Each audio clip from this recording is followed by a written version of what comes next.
अस्सलाम वालेकुम व्यूअर्स। आज हम प्रूव करेंगे कि Cp is greater than Cv। ठीक है, आपकी इंटरमीडिएट की बुक में थर्मोडायनामिक्स फिज़िक्स की थर्मोडायनामिक्स चैप्टर में एक इक्वेशन आती है कि प्रूव करें Cp is greater than Cv। तो इसका जवाब सिंपल ये होगा कि consider two isotherms at temperature T1 and T2 where T2 is greater than T1। अब आइसोथर्म होता क्या है? अब लोग आइसोथर्म, तो एक आइसोथर्म जो बेसिकली होता है, isotherm an isotherm is a graph between pressure and volume at constant temperature. So यहाँ पर आप देख सकते हैं एक ग्राफ जो बना हुआ है, ये T1 पे ग्राफ बना हुआ है यहाँ पर। ठीक है, कांस्टेंट टेम्परेचर था प्रेशर एंड वॉल्यूम के बीच में। अगर प्रेशर इंक्रीज़ हो रहा है तो वॉल्यूम डिक्रीज़ होगा, अगर प्रेशर डिक्रीज़ हो रहा है तो वॉल्यूम आपका इंक्रीज़ हो रहा है। ठीक है, दूसरा ग्राफ T2 पे था, यानी यहाँ पर इस ग्राफ में टेम्परेचर T1 था आपके पास और इस ग्राफ में आपके पास टेम्परेचर T2 था। ठीक है, तो ये दो आइसोथर्म है, एक ये है दूसरा ये graph between pressure and volume at constant temperature. तो यहाँ पर एक कांस्टेंट टेम्परेचर T1 था, यहाँ पर कांस्टेंट टेम्परेचर T2 था। तो consider two isotherms as temperature T1 and T2 where T2 is greater than T1। so आप यहाँ पर देख सकते हैं कि isotherm of T1 represent the initial internal energy of system U1 and the isotherm of T2 represent the final internal energy of the system U2।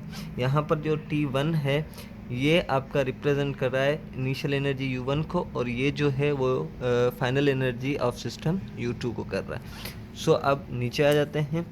So if we change the internal energy of system along path AB, यानी अगर यहाँ से हम internal energy यानी temperature T1 से बढ़ाकर T2 करते हैं इस तरीके से कि उसका प्रेशर कांस्टेंट रहे। ठीक है, तो अगर आप टेम्परेचर इस तरीके से बढ़ाएं कि आपका प्रेशर कांस्टेंट रहे, यानी आप इंटरनल एनर्जी कैसे चेंज कर रहे हो, पाथ AB पर, जहाँ पर उसका प्रेशर कांस्टेंट रहे, प्रेशर चेंज ना हो।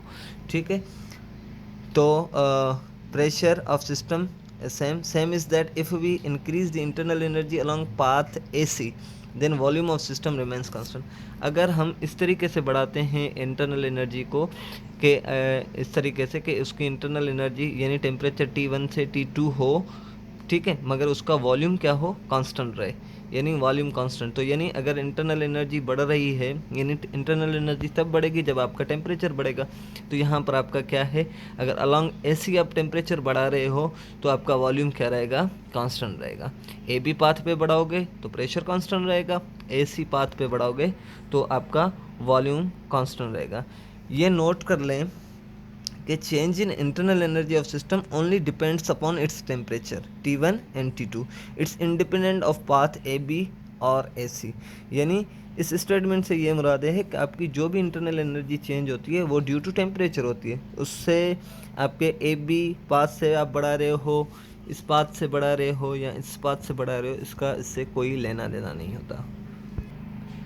So if we increase the heat और internal energy along path AC, यानी अब यहाँ पर देख सकते हैं अगर यहाँ से यहाँ तक हम इंटरनल एनर्जी यानी टेम्परेचर को बढ़ाएं तो इंटरनल एनर्जी जो चेंज होगी उसमें वॉल्यूम क्या रहेगा, आपका कांस्टेंट रहेगा।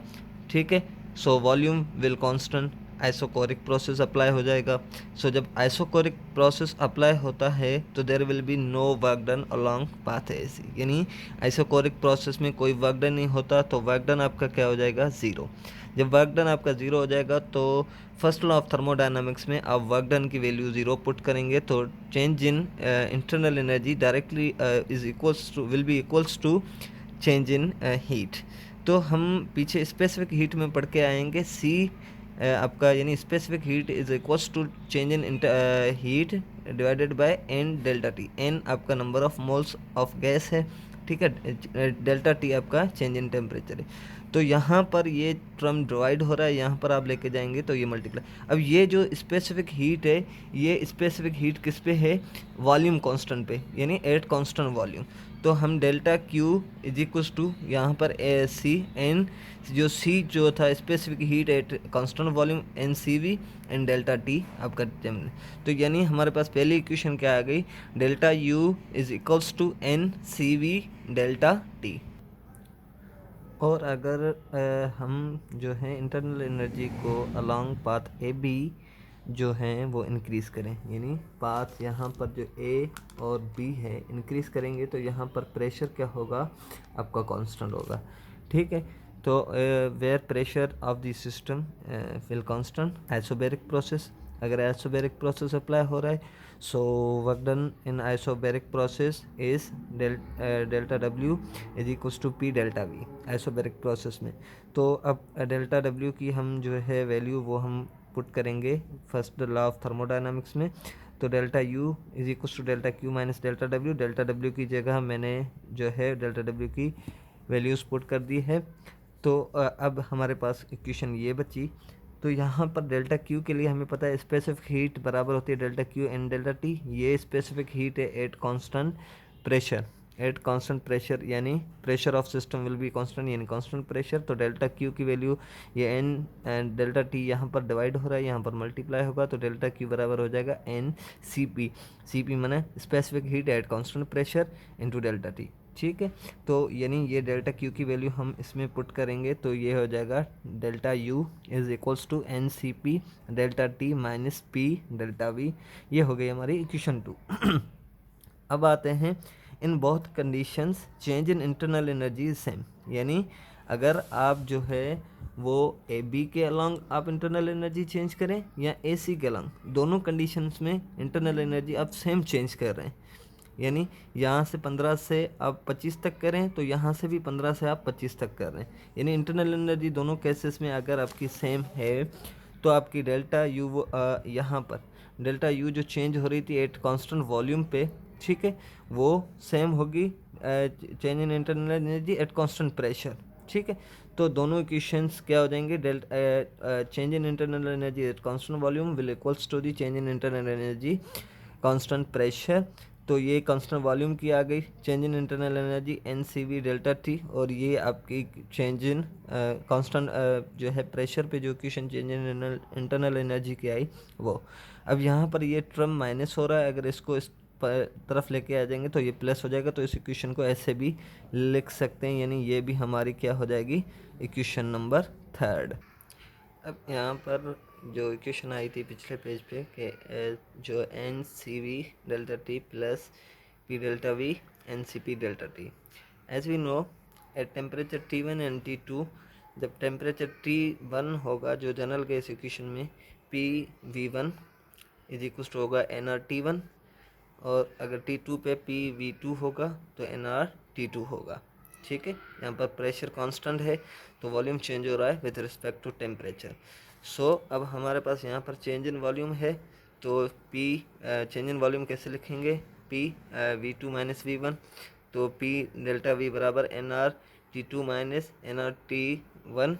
ठीक है, एन आर दोनों में कांस्टेंट है, बाहर निकाल लें तो T two minus T one, P delta V बराबर होगा N R T two minus T one. T two minus T one बराबर होता है चेंज इन टी के, तो पी डेल्टा वी बराबर हो जाएगा एन आर डेल्टा टी। अब पी डेल्टा वी की ये जो वो वैल्यू है जो एन आर डेल्टा टी के इक्वल आ रही है, ये आपने रखनी है इस इक्वेशन में यहाँ पर।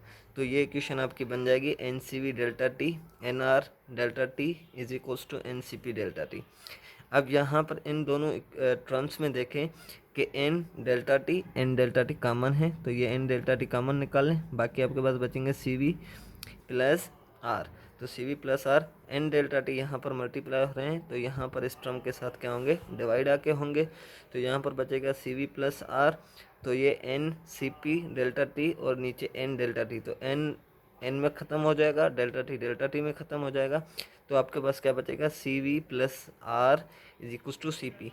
यानी सी वी में हम जनरल गैस कांस्टेंट जब ऐड करेंगे तब वो सी पी के बराबर होगा। It means C P is greater than C V. अगर सी पी और सी वी बराबर होते तो फिर आर को ऐड नहीं करना पड़ता, सी वी कम है इसलिए हम आर को जब ऐड करते हैं स्पेसिफिक हीट कांस्टेंट वॉल्यूम में तब वो specific heat at constant pressure के इक्वल होती है। तो it means C P is greater than C V, hence proved.